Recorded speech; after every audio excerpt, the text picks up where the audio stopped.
I have a very important YouTube message today, if you'll just bear with me for the next few moments.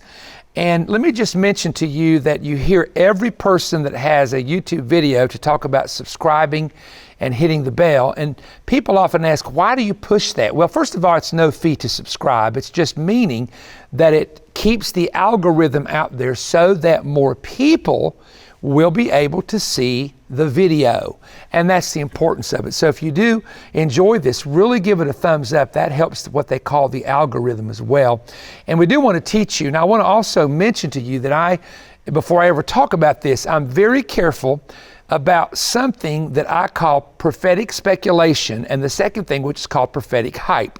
Speculation is when you speculate something will happen, but you're not totally sure if it will. Now, I really do try to avoid that, but when you're preaching prophecy and you're seeing things happen that seem to match it, then it becomes a little bit more than a speculation. And so that's why we talk about these type of things once we begin to see things emerge or develop. Now, the second thing I'm careful with is prophetic hype, because sometimes on a YouTube channel, there'll be a thumbnail, and that's what you see when you go to search somebody's site out, and it will say, shocking information, must see, emergency, and you listen to it, it's like, what's so shocking about that? So it's really to get you to watch. I don't want to do that. I want you to see the title. If you're interested, great. We want you to watch. And if you're not, pass it on by to another video. It's fine with us. But the idea of food panic possibilities is so real right now. And I'm only sharing this with you to tell you the reasons why. Some of it is not necessarily going to be seen immediately, although in some of the grocery stores right now, there are certain items that are very, very limited. I was watching someone talk about in Pennsylvania how all of the canned chicken was completely gone. People had rushed on the canned chicken. So must have been preachers, because there was always a joke growing up that preachers, all they could afford to eat was chicken. And so we always had chicken dinners when I grew up, The women are out cooking chicken dinners and selling them. But there were so many things that were missing. Now, let me go back to some of the reasons why. Number one is the fertilizer issue. Fertilizer comes from the Ukraine and it comes from Russia, and there's different types of fertilizer. And then there's nitrogen, which is also needed in fertilizers. Now, based on our farmers in my area of Tennessee, they are talking about how that when they can get fertilizer, that the prices are double or triple of what they were about 2 years ago. And so it's becoming very hard for farmers to get what they need for fertilizer. And of course, they need that to help their crops. That's issue number one. Issue number two is the droughts that are happening globally. Now, droughts are nothing new. They happen in the Bible time. Joseph had one for 7 years. Elijah had one for 3.5 years. Elisha had one for 7 years. Imagine no rain in 7 years. And so there is a drought issue of which that there has been a lot of crops that did not develop. The third reason is because of certain laws that are being passed relating to the necessity of a certain type of truck that is only allowed in a state. And I have a friend of mine, his name is David Parker, we may have him on in the future, who is the president of Covenant Transport. I think it might be the third largest transport 18-wheeler truck transporting company in the United States. And he's a Christian man. He's very dedicated to the Lord. And sometimes I've seen his trucks with scriptures on the back and so on. But David knows quite a bit about the fact versus fiction, or what is real and what is probably not going to happen.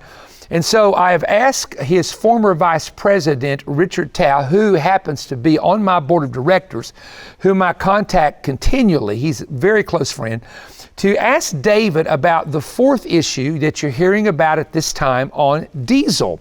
And of course, a couple things happen. Number one is at this time of year, because it's the peak driving season of summer and fall, it begins to decline. The refineries go offline to be cleaned or fixed.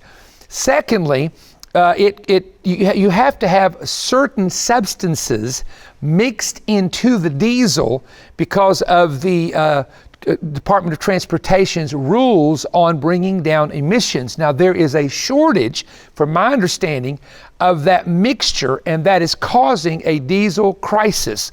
There is also only a certain amount of diesel that's already in reserves, and we're blowing through that like crazy. Now, there are people, again, that are listening to this, and they're taking it to like, oh man, all the trucks are going to shut down. There's not going to be any food. There's not going to be any goods delivered at Christmas. Nobody knows that for sure. David did say it is presently a security issue. Now, he purchases his contracts way in advance, so it's a little bit different for him. But for independent truckers and others, it could be a possible issue. And I like to talk to people who, if I'm talking about electricity, I don't want to read an internet article. I'll go to the guy that runs electricity. Same thing with trucking. If I don't want to go to this guy speculating and this guy scaring people half to death, I'm going to go to the person that owns the truck lines. And God has connected me worldwide with very, very professional business people and people that are very well known in their inner circle. Now, I had a friend of mine that had a dream. And I want to tell you about this real quick, because this is a person that most of the time, if he has a very strange dream, it has happened. And I wouldn't even deal with everybody's dream calling me, talking to me or whatever. Now, if I have one, I know it's from the Lord. And I know when it's just, eating too much yogurt at night. So Dad used to say they had too many beans before they went to bed. So I can discern the difference between, well, I don't know about that dream, or, oh, I know that dream. Well, this is a guy that when he's dreamed in the past, he's dreamed crazy stuff, and I mean it would begin to happen, or it happened in detail, sometimes weeks, months, a year later. So he works at a place that is a major warehouse that stores goods and food and canned food and water, and they store it there for FEMA, and they also store it there in the event there is a major disaster. Then they can take their trucks into, let's say if New Orleans floods, or there's a hurricane in Houston, they can bring their trucks and bring help to the people who need it in what we call disaster relief. So he works there, has worked there for many years. And he said, man, I had the weirdest dream. And he said, it really has me troubled. He said, what happened was, the food was not getting delivered to the stores. All the store shelves were empty. And the people began to panic, and they heard that this place, this warehouse had food. So he said, we come to work the next day to discover that someone has broke the locks, opened the doors, and literally hundreds and hundreds of boxes are scattered all over the parking lot, and people have raided it. They have piled up vehicles, or somebody come in with trucks, and they piled up their trucks and they drove off without it. Now, I'm not sure if they have security cameras. I didn't ask him this, or how they lock up their goods, but this is an organization that has a warehouse full. And he said to me, he said, Perry, I believe what I'm hearing, and we do deal with transportation, our trucks are diesel trucks, that it's possible that if this goes the expression, I don't know where this came from, if it goes south, we could say if it goes north, because I won't get into that. But anyway, if it goes into a bad situation, we've never had food panic in America except during COVID.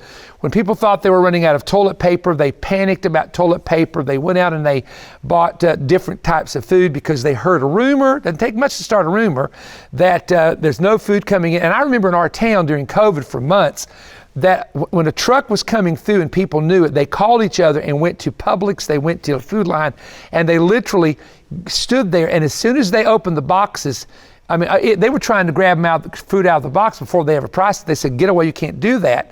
And when they priced it, they just do this.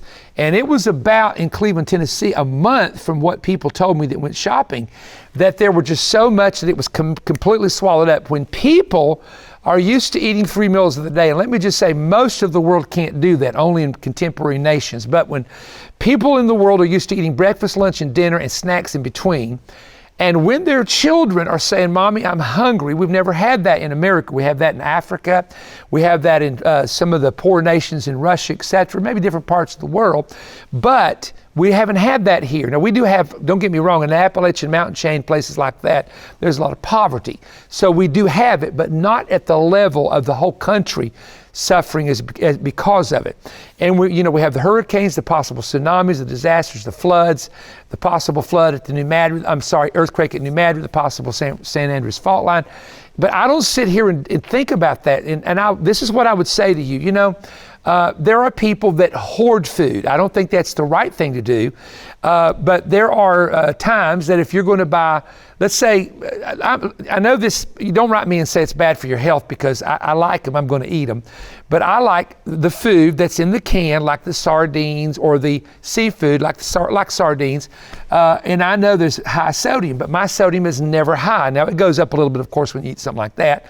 And even a lot of your dried food has a lot of high sodium. So if you have to watch your body, know your body, you have to be careful what you're getting. But if you like something and know something, then you just buy an extra can here and there. Because in Germany, when the German mark lost all of its value, which it did, they went into hyperinflation, people would literally get a paycheck and that day go buy stuff, because by the next day, the material or the food would be up 20 and 30%. It was crazy. And so they panicked. And so if something like this should happen, you need to have enough reserves for, I don't know, a couple weeks, maybe a month or so. It depends on the size of your family and who you're involved with. Put it in a nice place, a safe place. And I wouldn't be announcing it to everybody. Yeah, boy, we're prepared. You know, you're going, yeah, my family's prepared. We got a place and such, and blah, blah, blah. Well, that's just great. You just marked yourself. So I would just let my family know. And you need to tell your kids, and I know the kids today, they don't believe in all this. They don't believe anything's going to happen. This generation, I'm talking about my son's generation, never had to go to war, never had to join the military, have always depended on their parents when they needed help, always depended on somebody else, have always been able to get free money from the government and all that. And you just have to picture yourself as someone that has to provide for your family yourself. Now, I will tell people this. This is not something to start going crazy about or being overly concerned about and worry about, because if you love the Lord's given you the scriptures about never leaving you nor forsaking you. He sees the sparrow that falls and knows your need. He told you in Proverbs, if you see the day coming, a prudent person will prepare. So we know all the promises, and we know all the provision scriptures, and we know all the instruction scriptures. So what I would suggest to you, and I'm telling you, you better listen to me now, is I would find the provision scriptures, and I would just every day quote 4 or 5 of them. Sing them, make a song up and sing them. Get it though so deep in your spirit that if you see circumstances that look negative and other people are just going kind of loco, crazy with it, that you have something in your spirit that has built your faith. Because Jesus said when the Son of Man comes, when he returns, will he find faith on the earth? So there's going to be a lot of things happen that people are going to doubt God, they're going to lose their faith, they're going to become angry at God, great falling away. But these are all part of the last days. Now, the excellent part about everything I've just told you is these are all a part of prophetic apocalyptic signs that soon, down in the future, months, years, we don't know, will be the rise of the tribulation, the signing of the treaty, and all the things that are related to Bible prophecy that continue for 7 years. But the Lord is coming. And I want to tell you, folks, this is so important. I'm going to tell you this. I've never seen demons distract more preachers and churches and church members than I have in my lifetime the past year to four years. Never. And there is so much distraction. You keep your mind focused on God. You keep it in the Word. You keep it away from belligerent people. You keep it away from gossip and slander.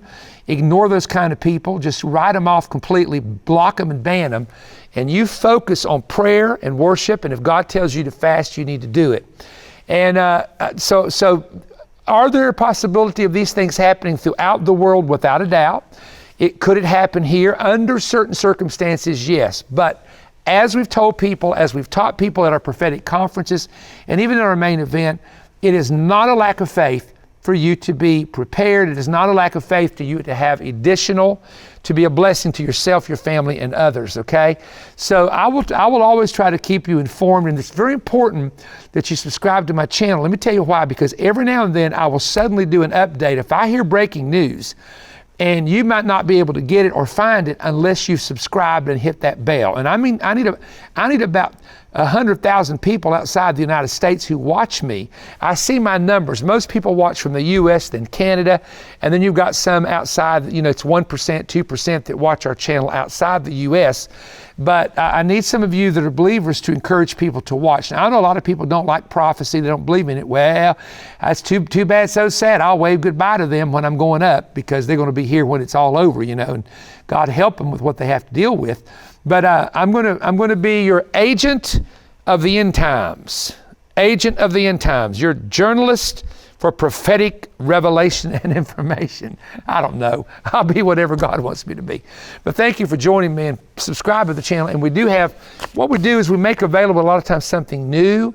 And boy, we have some brand new teaching that's already out. It's getting ready to go on the Manifest telecast. And we want you to get this resource, because this helps us to do everything we're doing around the world to help people.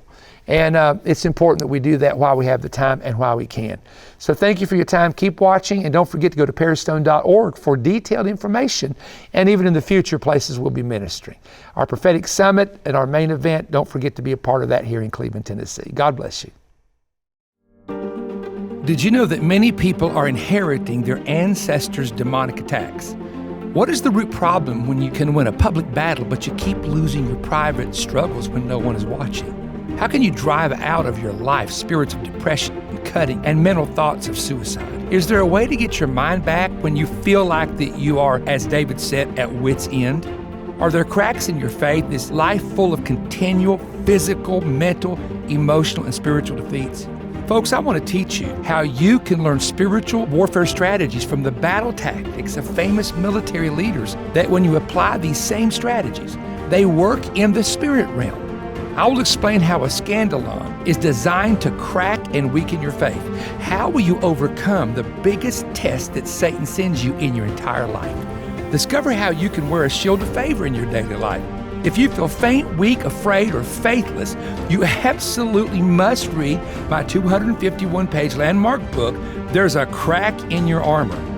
Instead of losing all the time your spiritual, physical, mental, and emotional battles, go through these 17 detailed chapters loaded with spiritual and practical revelation, and get ready to turn the battle forever and move it in your favor. I'm also going to include my 2-hour audio CD teaching. I think it's the most important message all year long, what I have learned about spiritual warfare in my lifetime. The Lord impressed me to teach you what the Holy Spirit has taught me for the past 48 months or so, and expose Satan's deception and his plots, and explain how God's counterattack strategies will work if you apply them. Don't use the wrong weapon for the wrong battle. God has provided all that you need for each battle engagement. The book and CD are now available to the body of Christ. It doesn't matter what denomination you are or if you go to church or not. This is a resource that I think will bless you immensely. The book and the CD are available for your donation of $35 or more. Order by calling 1-888-21-BRET, or you can go online at perrystone.org and order that way.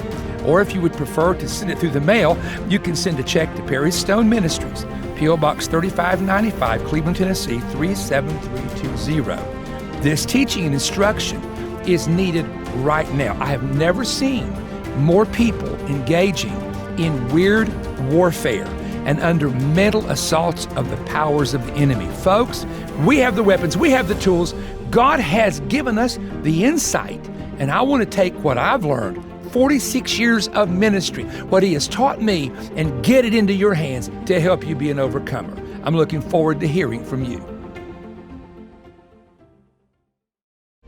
If you enjoyed this YouTube content, there's an important website you should know about, perrystone.org. Perrystone.org is an essential resource for the latest books, audiovisual presentations, and digital products from Perry Stone Ministries. Resources that cover the same kinds of topics discussed in the program you just watched. Stop in and see all that's available at perrystone.org.